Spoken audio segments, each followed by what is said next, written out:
Kaibigan, kakaiba topic natin ngayon, 4 na common mineral deficiencies sa Pilipinas. Okay? Merong minsan kulang ka sa vitamina, merong kulang sa mineral. Pag-usapan natin yung 4 na common. Number 1, potassium. Didiscuss natin potassium, low calcium, low magnesium, pati low iron. Yan ang 4 na problema natin sa Pilipinas. Itong low potassium, very common. Si Doc Lisa, mababa nga yung potassium. Maraming kababayan natin, mababa potassium, nag-hypokalemic periodic paralysis, na-hospital, may namamatay sa low potassium. Delikado po yan. Bakit bumababa potassium ng mga Pinoy? Basically, mainit sa atin.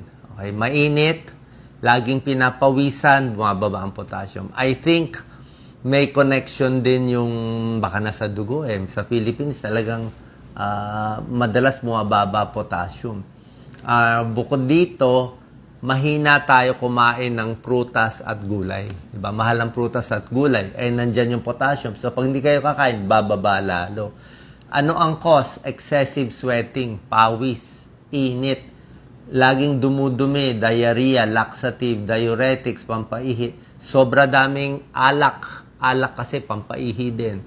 Sobra daming kape, pampaihi din. Yan, bumabagsak ang potassium. Ang sintomas niya, delikado. Unang-una, cramps lang. Pero kung malala yung baba ng potassium mo, pwedeng umakyat yan, maparalyze ka, hindi ka makalakad. Minsan yung paralysis hanggang tiyan, pati bituka, hindi na gagalaw, hindi ka na makadumi, hindi makalakad, nahihirapan huminga. Naglolo ko yung heartbeat, ito pinakadelikado. Si Doc Lisa, umabot ng 150 yung heart rate niya. Nung bumagsak yung potassium niya, delikado. So, dangerous, nakakamatay itong low potassium. Kahit yung iba, delikado rin. Yung low iron, anemia, delikado din. Yan, na-constipated. So, marami ang mababa sa potassium. Paano malalaman kung may mineral deficiency? Simple lang blood test. Pa-blood test nyo ang potassium, calcium, magnesium, pati iron sa CBC, sa blood count. So, pag mababa ang potassium mo, ayan, talagang parang napaparalyze ka Unang-una, konting hina lang sa paa, pero palala ng palala. Ito pinakadelikado, irregular heartbeat. Bilang cardiologist, pag nagloko yung tibok ng puso, pag sobrang bilis, baka biglang tumigil yan, may namamatay dyan. Constipated, namamanhid, muscle pain, muscle paralysis. Itong mga mineral deficiency, calcium, magnesium, potassium, halos pare-pareho ang sintomas Puro cramping and muscle problem. Puso, muscle din Ayan, Pero kung kompleto ka sa potassium, magandang benefits. Pang-control ng blood pressure. Ang nakaka-high blood, yung high salt sodium. Pero pag kumain ka ng pagkain mataas sa potassium, prutas at gulay, high potassium foods, bababa ang sodium mo sa katawan. May sodium-potassium pump kasi sa cellula natin. So, more potassium, mas na ilalabas yung sodium. Less sodium, bababa yung blood pressure mo. So, good for blood pressure pag normal ang potassium intake mo. So, kakain maraming prutas at gulay. Good for the heart pag normal potassium, maganda sa buto, sa brain at sa kidneys. Ito yung mga pagkain pinakamataas sa potassium, okay? Saging, tsaka patatas. Basically, patatas, saging, sari-sari, mga juice, mga citrus fruits, melon, pwede rin. Raisins, avocado, tsaka yung gulay, pwede rin. Yan. Okay. Pero, minsan, hindi mo nakukuha sa pagkain. Yan ang sabi ni Dr. Montemayor, isang nephrologist. Sabi niya, hindi niya alam bakit sa mga pasyente niya, oras na bumaba na yung potassium, let's say 3 na lang. Ang normal kasi mga 3.5 to 5 So, ang gusto ng puso, mga 4.0 ang potassium level mo. Si Doc Lisa noon, below 3.5, 3.2 nanginginig na talaga. So, pag sobra na baba, sabi ni Dr. Montemayor, isang nephrologist, hindi na nakukuha ng saging at patatas. Kahit pinakain ito, ayaw tumaas. Pinakamaganda yung mga supplement na, itong mga gamot. Actually, ito ininom ni Dr. Potassium chloride. Ito, hindi nyo rin mabibili. Reseta lang ng doktor. Okay, hindi po to advertisement, pero yan, pampabuhay niya yan eh. 1 tablet a day. Bawal nyo bilhin ang potassium chloride mag-isa. Reseta yan ng doktor. Ang mabibili nyo lang sa mga tindahan, yung mga supplement. Pero yung mga supplement ng potassium, mababa lang ang dose eh. Hanggang 99 milligram lang sila allowed. Ito, 750 eh. Usually once a day siya. Alam niyo naman yan, irereseta yan ng doktor na. Pinapaalam ko lang yan ang magiging gamot niyo. So, potassium, deadly. Number 2, magnesium, delikado rin. Pero hindi kasing deadly ng potassium. Although uso ngayon, ang magnesium deficiency, nakikita nila maraming benefits din. So, check mo rin magnesium sa dugo, kung mababa, kasi ang magnesium para din sa buto, for energy, para din sa muscles. Bakit bababa ang magnesium mo? Ganun pa rin. Pampaihi, may diabetes, lagi nagtatae. Yan. Magnesium deficiency, tingnan mo sintomas. Medyo hawig, oh. Palpitation din, irregular heartbeat din, muscle cramps din, no? Cramps din. Menstrual cramps, muscle cramps, stomach cramps, constipated. So talagang yung muscle din nagkakaproblema. Yan, no? Nanginginig, nakukumbulsyon, irregular heart rhythm. Kasi nga, mineral deficiency eh.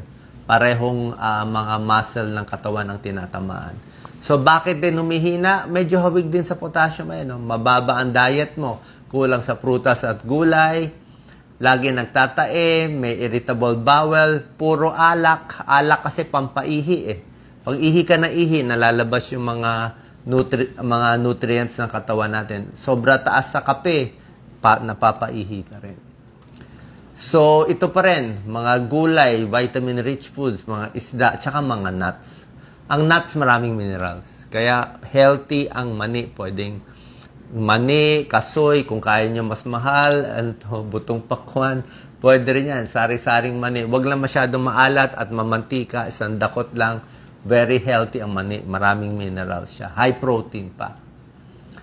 So, potassium, magnesium, ito calcium, delikado rin. Ito kasi sa calcium, ang problema sa calcium, kailangan lahat ng bata, di ba?